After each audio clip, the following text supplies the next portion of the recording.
at them and decide which is real and which is not real. And of course the three rings are the three religions: Islam, Christianity and Judaism. And of course for an ordinary person looking at these rings, you can't tell the difference.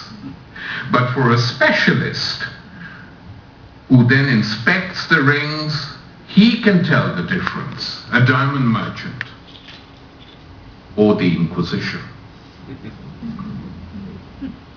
They can tell the difference.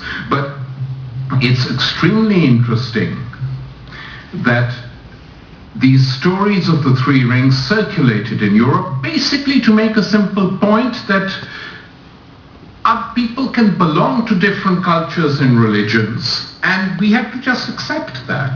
That was the function of the stories of the three rings that circulated all over Europe at the time. And this had an impact. I mean, Saladin then in Italy, if you look at his impact on Italian culture, there, of course, in Dante's famous epic poem, The Inferno, Saladin emerges. In The Inferno, part 4, line 129, and I saw Saladin alone, apart. And Saladin is one of the few non-Christians who Dante doesn't send to hell. So this is the way the great Italian poet is recognizing him. And the other person who appears is someone I mentioned earlier, Ibn Rushd, the Andalusian philosopher, whose Latin name was Averroes. And he appears in a good light in the Inferno as well.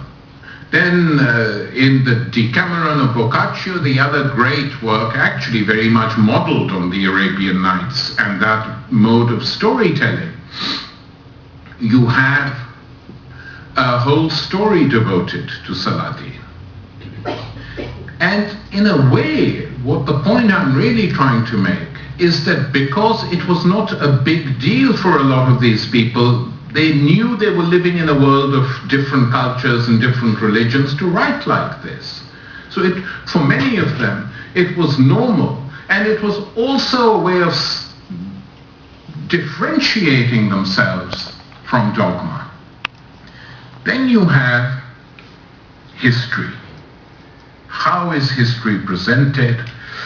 How is history written? And the history of that period, reflected in European literature and European culture, is today far removed from this same culture in the 21st century because of instrumentalist needs which states and governments have because of what is going on today. I'll come to that in a minute, but there's an amusing story about history linked to the Crusades. And that is in 1982, in the last century, at the height of the Lebanese war, when, by the way, 20,000 Palestinians were killed by the Israelis, and many, many Lebanese, and there was less fuss.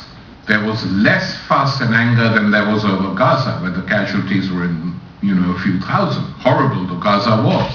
So Europe is changing, is the point I'm making. People are seeing through it. But at this time, in the 80s, of course, you had many Crusader families who still lived in that part of the world. And throughout the 70s and 60s, my Lebanese friends would say to me, the ones from Crusader families, we are greeted really well by the French embassy. They have parties for us. After all, we come from that part of the world, the Franks. We are the originals. And so we are greeted really well by the French embassy. So I said, you just wait, you guys. We'll see how long this carries on. And then I forgot about these conversations.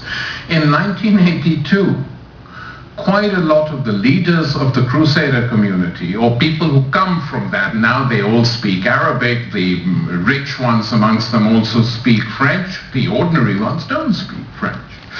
But the ones who spoke French went to call, I'm told, 15 notables from this community, feeling that the situation in Lebanon was getting really bad, went to call on the French ambassador, who knew them well, and they said, we have come to call on you not just as a social occasion, but we've come to call on you because, after all, as you know, we are Franks originally, and we want French passports so we can move to France. At this point, all the bonhomie and all the sociability disappeared off the French ambassador's face, because this was a dangerous thing. He was coming to migration. We know how dangerous that is. And he suddenly said, gentlemen, the time of which you speak was a different time. The French Republic did not exist. And go away. So people learn lessons of history in different ways.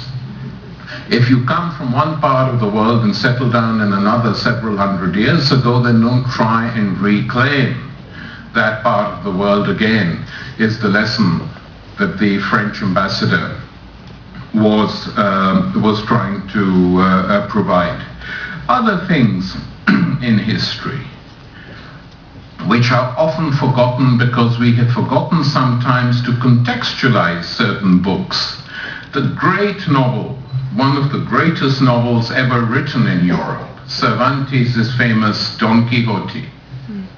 I was recently reading, I'm doing a long essay on this, so it's all fresh in my mind, reading the latest translation into English by Edith Grossman, great translator. It's absolutely superb. It's the best translation of the work, captures its spirit. It's a modern translation. It doesn't try and write a book in an archaic fashion to mimic that old style, but it is closer to the spirit and instinct of Cervantes than any other translation I've read, and I've read 3 or 4. Now, the introduction to this book is by a great American literary theory scholar called Harold Bloom. So I read the introduction just to see what is he going to say about this novel, because there is a lot to be said about it. There is not a single reference in the novel to Cervantes' origin, his background. There is no contextualization of the Spain in which this novel was being written. So an average reader reading the novel, reading the introduction, would not really have no understanding of what is going on in the pages of the same novel. Basically, he writes on how the novel is being received by other writers. Nabokov didn't like it. Well, you know, tough. What can we do if Nabokov didn't like it, or if Norman Mailer liked it? I mean, these are interesting things as footnotes, but it's not of great interest in trying to understand the novel. So that reading that introduction angered me so much that I'm just sort of on the verge of finishing an essay on it, and I then reread the novel again. And there are so many clues and hints in this novel of who he is and of what Spain is. He starts off with that. This is actually not a novel written by me. I bought this novel in the bazaar, the Alcana market, the old Arab bazaar in Toledo, and it was a manuscript being sold in a shop, and I bought it, but it was in Arabic. So I had to hire a Morisco, sort of an Arab Spaniard, to translate it for me, and all I have done is to edit the translation. Now, why the hell did he write that? Not for a joke.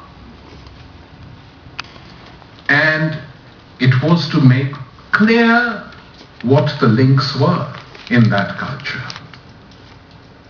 That is why he wrote that. And of course, then he pokes fun of the Inquisition throughout the novel. And he says, if some things you don't like in this book, please remember it wasn't written by me. It was written by these Arabs, and you know how filthy they are, and you know that better than me, of course, the lies they tell. So if he is saying something against our noble knight, don't blame me. It's Said Hamidi, Benangali, who wrote the book.